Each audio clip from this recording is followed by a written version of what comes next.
morning, good afternoon, good evening, wherever you are in the world. Welcome to the second season of ChangeMakers, your show for new online business owners looking for inspiration and courage as they begin their entrepreneurial journey. On this show, we have solo episodes where yours truly, Valerie Fisher, will discuss neuro-linguistic programming, sales and marketing, and business tips. Majority of the show will have guests who will share stories of their own journey and whose products and services will also help to serve new online business owners like you, our listeners and viewers. I'm excited for this episode, so let's get the ball rolling. Good morning, good afternoon, good evening. Today we are here with Dawn. I am very excited. I am actually in the US right now, and she is my first interview while I'm here. And Dawn, we are actually part of the same Facebook group, and I am very interested to hear about her book. And I'm also very interested to share her book with everybody. Good morning, Dawn. Good morning, Valerie. Thanks for having me on. Yeah, so let's get right to it. Tell me, because the name of the show is ChangeMakers. Was there anything like what is the change that you would like for yourself or in the world that prompted you or inspired you to start your business? Well, to be honest, I have been a freelance writer as a side gig for well over a decade, right? But as with many people in 2020, when COVID happened, I got laid off.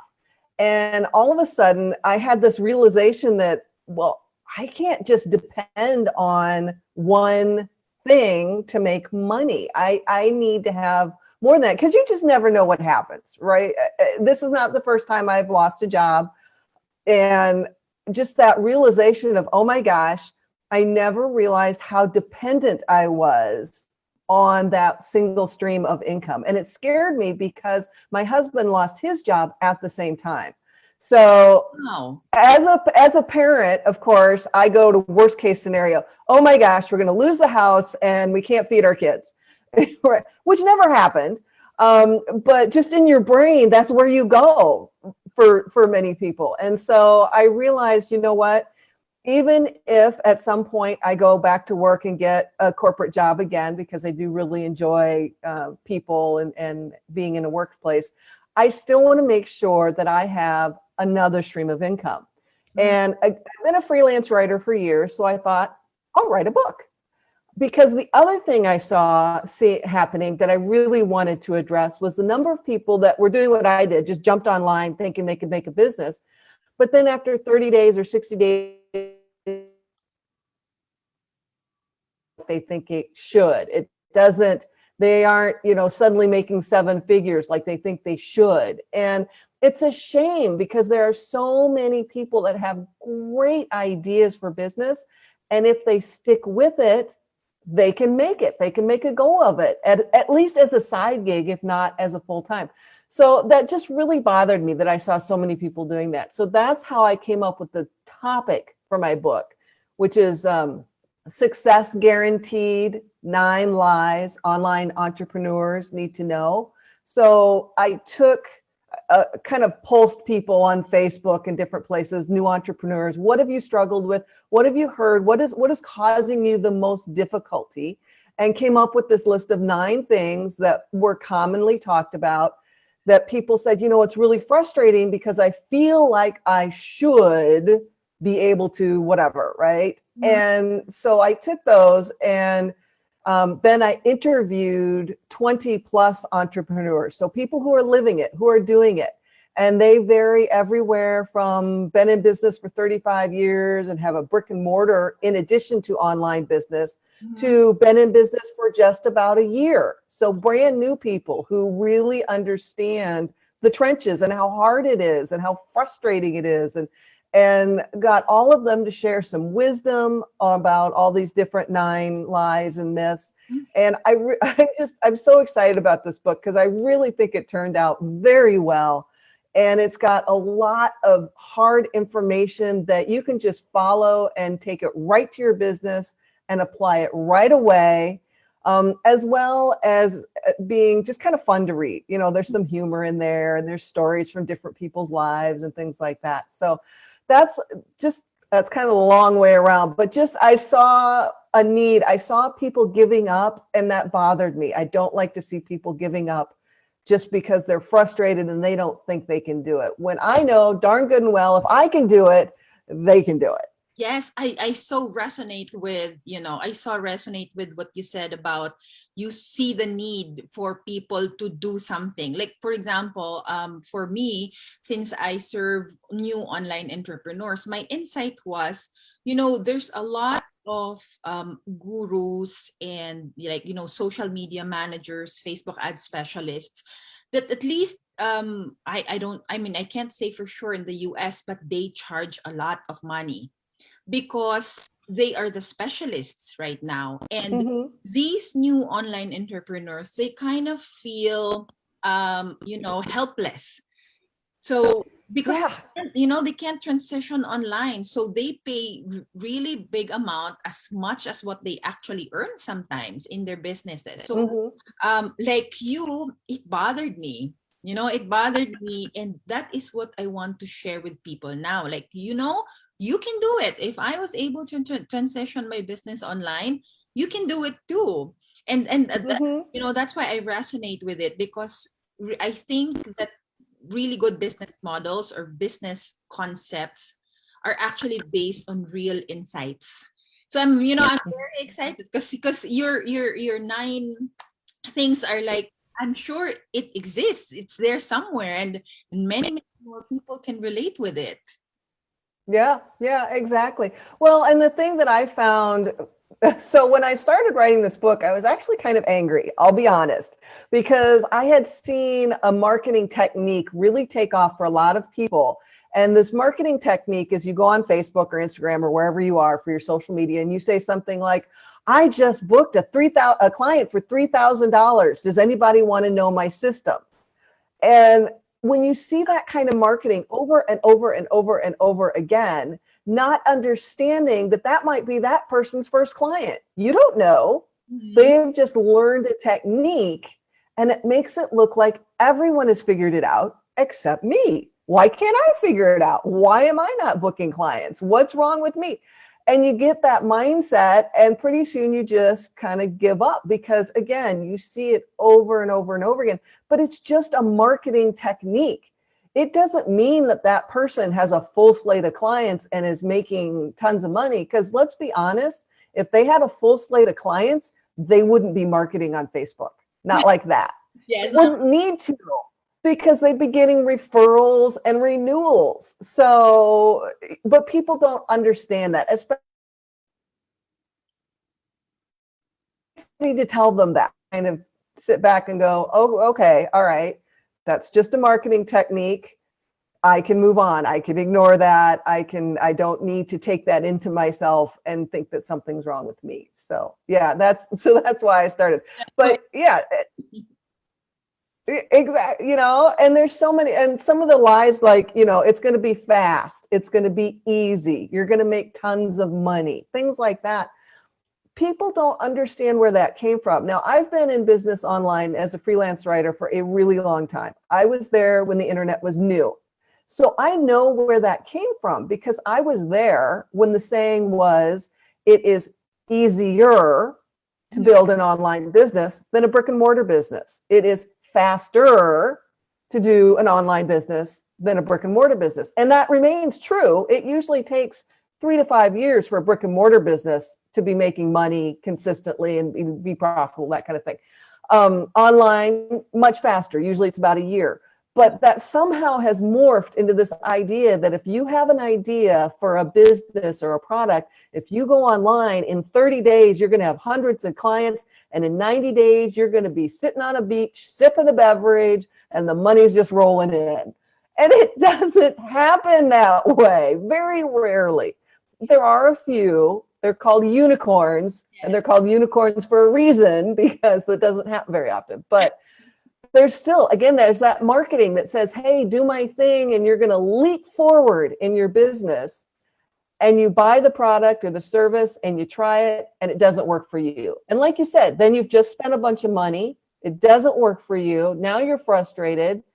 Okay, well, let's try something else. That didn't work. And you spend some more money and it still didn't work. And it's just this big cycle of frustration. And I saw that and I'm like, no, stop. Don't do that. This is a better way to do it. And I got input from, like I said, 20 plus entrepreneurs who shared their lives and their stories and how did they get started and what kind of businesses do they have and what's their frustrations and what are their learnings, what are their big takeaways, things like that.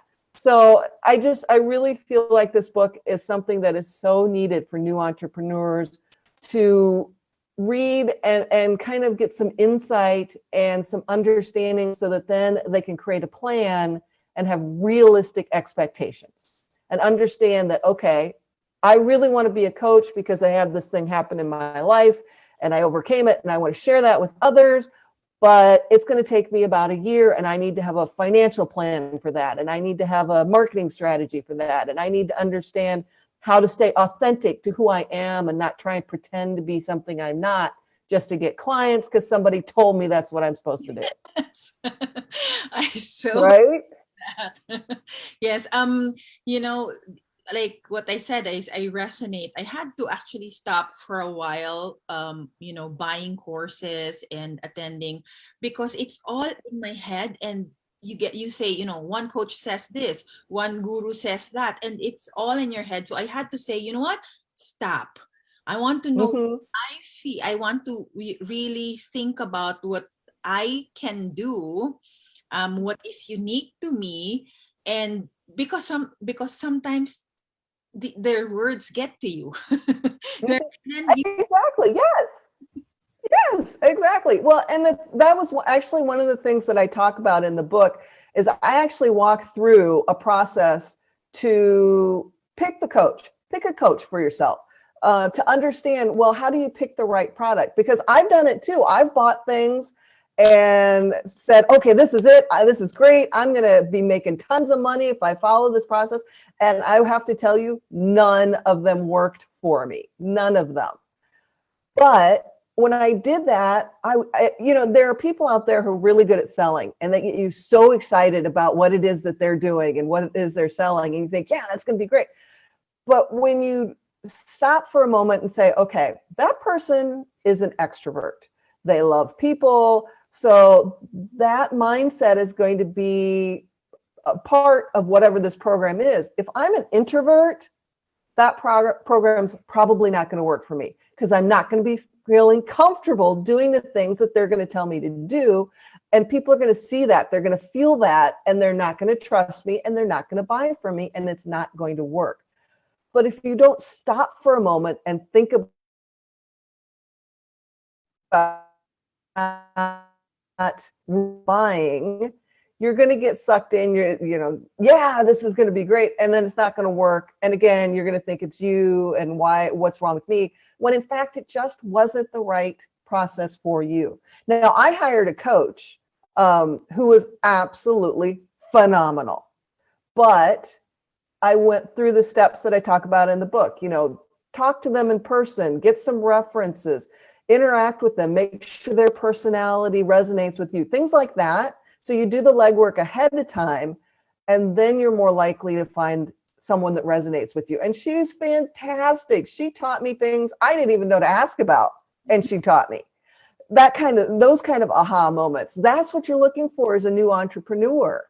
And it just, I never thought I would hire a coach, and I certainly never thought I would spend the kind of money I spent with her, but it was worth every single penny. But again, if I hadn't done that legwork, I could have ended up with somebody that it didn't work out that well for me because they didn't resonate and they were telling me to do things that I didn't want to do, things like that. So it's so important to be authentic and understand who you are and do that legwork before you start buying things. Mm-hmm. So you make sure that where you're spending money is more likely to actually be something that'll work for you. Yeah, I agree. Can we just go back to that time when you first started your book? Mhm. Did you actually start the process, and how did you do the selection process? Well, so I am a member of a couple of groups where they match podcasters with people who want to be guests. Okay. So I knew I wanted to write this book, and I knew I didn't want it just to be me. I didn't want it just my point of view, because I'm only one person and we are all different. I wanted to make sure the book had people in it that would resonate with different people. So if you're a single mom or whatever is going on in your life, you'll read my book and go, oh, hey, that person's like me. They've had some of the same struggles. I can listen to them. So what I did is I went into those Facebook groups and basically said, I'm writing this book. These are the things I want to talk about. Who would be willing to be interviewed? And I was amazed. I had over 50 people volunteer to be interviewed for this book.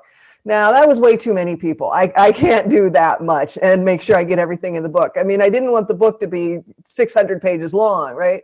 It's a nice, easy 100 and something pages. It's not a long book. I didn't want it to be huge. So then, I just sat down and I asked each of these 20 some odd people the same 7 or 8 questions, but I also let them tell me what they thought should be in the book. So I think the second or third interview in, one of the guys said, hey, you know what? You should have a resource section where you can list out books that people you're interviewing have suggested and podcasters or experts that they really like. And I'm like, oh, that's a great idea.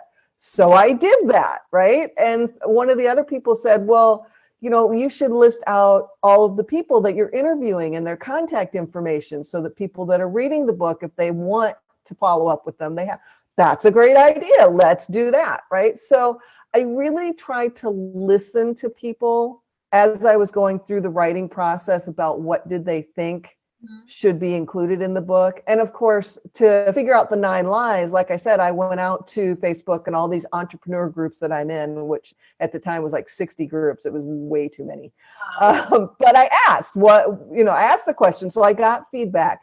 And I tried to do that every step of the way, even down to, hey, I'm thinking about these 3 titles. Which ones do you like? That kind of thing. Hey, here's some covers. Which one do you like? Just really try and get as much input from other people, from my target audience as I could, so that when the book is finally finished and it's published and it's out there, that people who have participated will go, oh yeah, I'll buy that book. And they'll read it and they'll say, oh, yep, I'm comfortable recommending this book to my entrepreneurial friends. I like this. This actually addresses the things that I struggle with. This is great. So that was the goal, is to get to that. And I like to think that I did a pretty good job. It's not perfect, but most of the feedback that I've gotten has been very positive as far as reviews on Amazon and things like that. So I've been just thrilled that people have enjoyed reading the book. I would also follow up on the listening portion, because in my trainings, I also say, I also tell my, my participants, my audience, to listen, to really listen, because part of what I do, which is brain science selling, is creating rapport. And how to create rapport is to, use their words back at them. Mirroring. So mirroring their, yes. when you list down the things that they tell you, and you tell them back, you share it back to them, they would be like, oh, you can read my mind, when in fact they told you that in the beginning. Yes. That's exactly why I hired my coach that I hired, because when I talked to her one-on-one, it was like she was in my head. She was saying exactly the things that I was struggling with. And I thought, oh my gosh, I've got to hire this woman. She's going to fix everything, because she knows me better than I know myself. But yes, that building that rapport and building relationships is central to any business. I know there's a big push for social media, and you should get out there and talk to as many different people as you can. But I would say do the opposite almost. Don't focus so much on the number of people that you reach, but on the depth of relationship with a fewer number of people. Because what will happen is you'll build those relationships, and over time, of course, they'll buy from whatever, right? But then it spreads from there because people listen to their friends. You're going to get far more business from referrals from those 5 people that you have built a really good relationship with than you are ever going to get posting on Facebook groups, because they don't know you in the Facebook groups. So actually, when you already have that, when you have your first clients, you just really nurture those relationships. Like, Yes. get for one module, for one course, live the live trainings that I have, for one client, they get like 6 to 8 of my modules repeated Okay. all through the year because of Okay. because of those kinds of relationships. So I have to agree with you on that. The other side of it, though, is the Facebook. So I know that you have a Facebook group. I'm part of that Facebook group. Oh, yep. And I like what you do there, which is also the same like what I do in my own. I only have, I think, 100 and something, like 135. But when I launched my small group coaching program, that's where I launched it. I didn't even had to do a website. I didn't even have to do a funnel, nothing like that. It was just in that Facebook group, because like what you said, it's really the relationships. Exactly. It is. And somehow that's gotten lost in the online, the at least for the last couple of years, it's been all about be in as many groups as you possibly can, because the logic is that the more groups you're in, the more people will see you. But the reality is that's not true, because you cannot be active in all of those groups. And there's an algorithm. There's a little piece of software that every social media platform has that decides who sees your stuff and whose stuff you see. And if you don't believe me, you can test it yourself. If you have a smartphone and you have a computer, go onto your Facebook on your smartphone and only click on quotes or something in group, and on your computer, click on something else. And over the course of 30 days, when you go into your feed, they will be 2 entirely different feeds. It's the most amazing thing, and a little bit scary, that I've ever seen. But I have found that true, because I go into Facebook on my computer to do certain things, and on my phone, I tend to do other things. And all of a sudden, there are completely different feeds. The same people don't see the same thing. So it is more important to build relationships, because what happens is Facebook goes, okay, she connects with lots of introverted women online. Now she's in this other group that is not titled introvert women, but there are those kind of demographics in there. So we're going to make sure those people see her posts. They track everything you do. They know who you connect with. They know who you interact with and who interacts with you. And those are the types of people they're going to show your stuff to. So it doesn't matter if you're in 100 groups, there are not extra people seeing your stuff. It just doesn't work that way. Yeah. So I'm curious, what is the biggest learning that you in this whole entrepreneurial journey, including writing the book? What has been your biggest learning so far? So I think there are actually 3 things that I think were the biggest things I learned. The one thing that